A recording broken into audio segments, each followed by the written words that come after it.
To handle tons of users without crashing, here is the 5-step guide to build a scalable API with FastAPI. Super fast, super easy, and perfect for growth. So, the use case is focused on scalable APIs for a SaaS. Imagine you have got a SaaS app, say a task manager with 100 users today, but you dream of 10,000 tomorrow.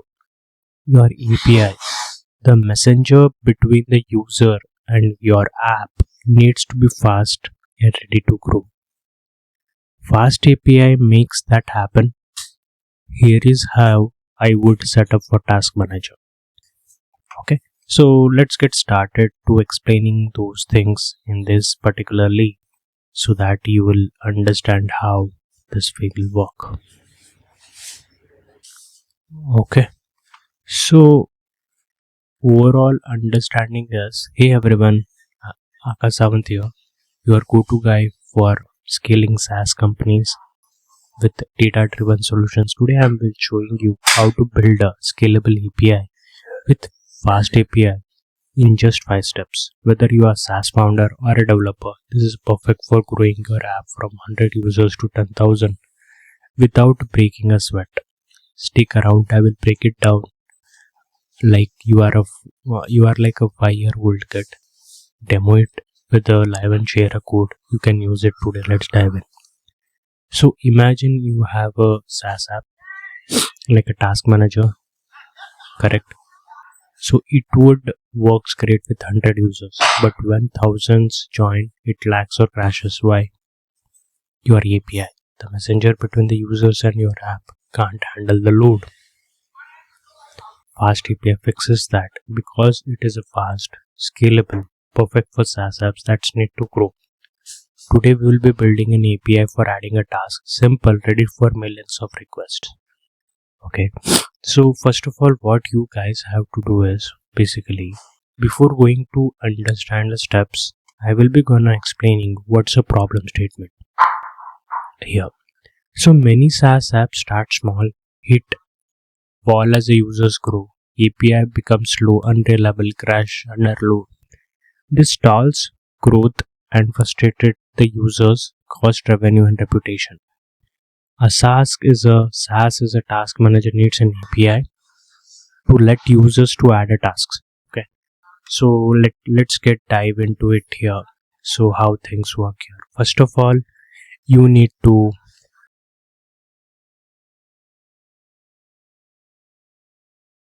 create an environment for that.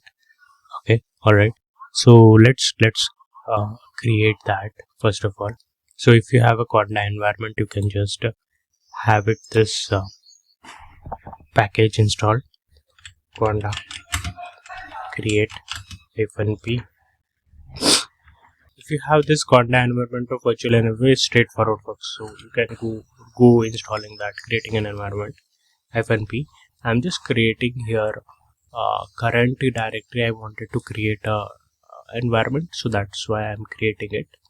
So here, let's say FastAPI, if you just try to write it as an environment, you just give the Python version. Let's say I'm just giving here. So what I will do is, I will tell that I don't want to do any yes or no options. Just proceed with this particular command and go on doing that. So creating an environment, go on creating the environment. I don't want to do anything, so just carry on that process. So once it's done, we'll get back and just try to show you what are the things you need to do. Alright folks, so now the things is done now. So what we'll be gonna do is like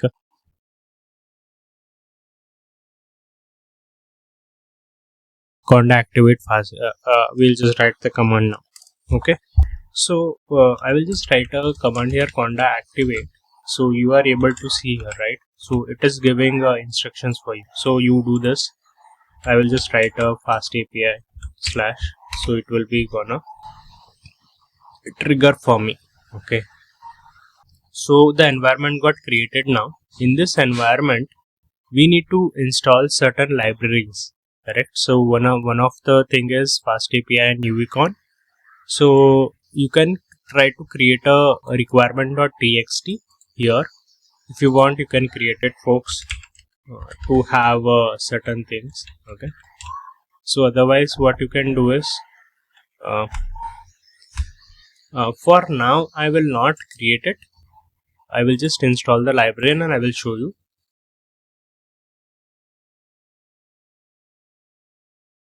like how the requirement txt we can create it after installing this particular library. All right, so let's get straightforward into it.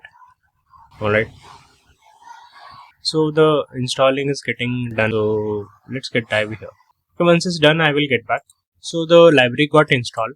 Now we have to create a virtual like we have to create this requirement.txt. So what I will write a command is pip freeze this creator to create one particular file which is not existing in our particular directory. So what we have to create is requirements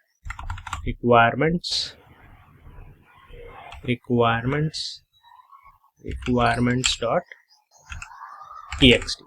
All right, so let's get back here. So it got created and it got inserted for us. Okay, so these are the libraries got installed, so you will get it here. All right, so let's dive into right now. What we can do is we can have one particular main file. Okay, main.py.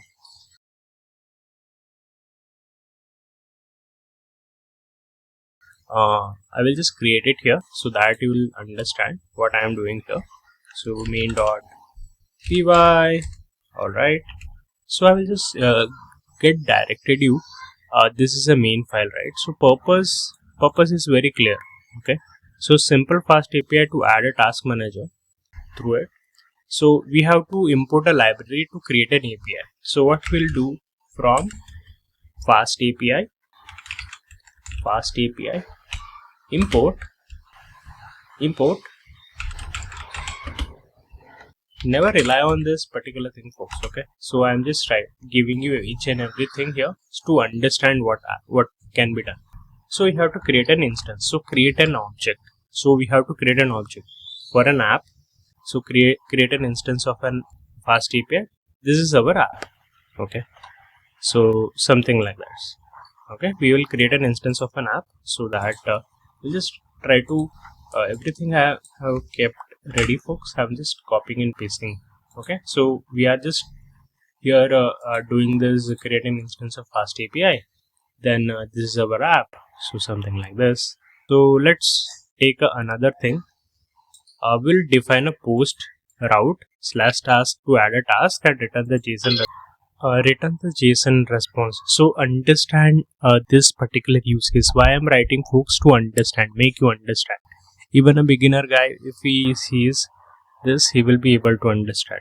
Okay, so just a curious thing that I am trying to write it. Have this best practices where you are explaining each and every code base, folks, for your basically.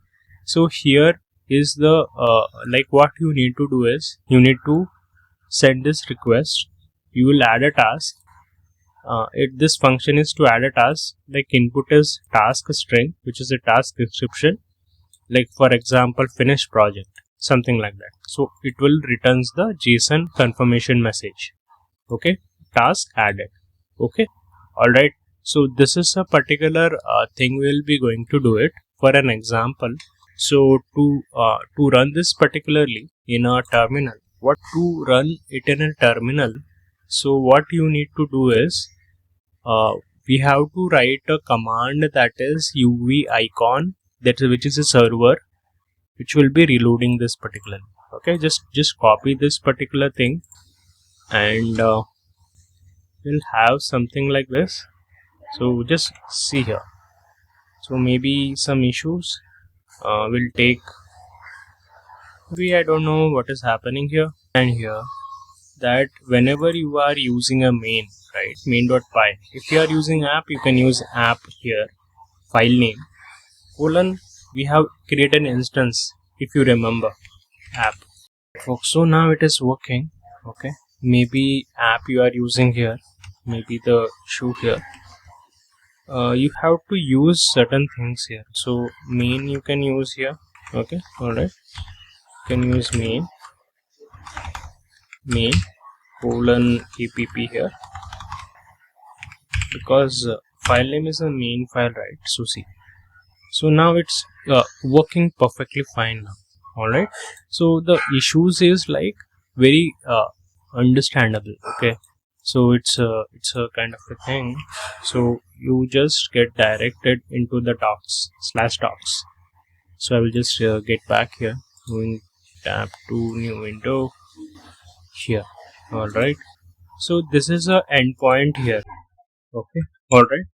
So if you just hit the docs as an endpoint, here you will be able to see a endpoint where you can add a task. You can just click on this. You can write it as complete Django framework. Django Django framework. If I'm just executing it here, task complete Django framework added. So this was a message basically. So this got added. See now. Alright. So it get it here, got here for me 200 acre response. Okay, so this was it from my side.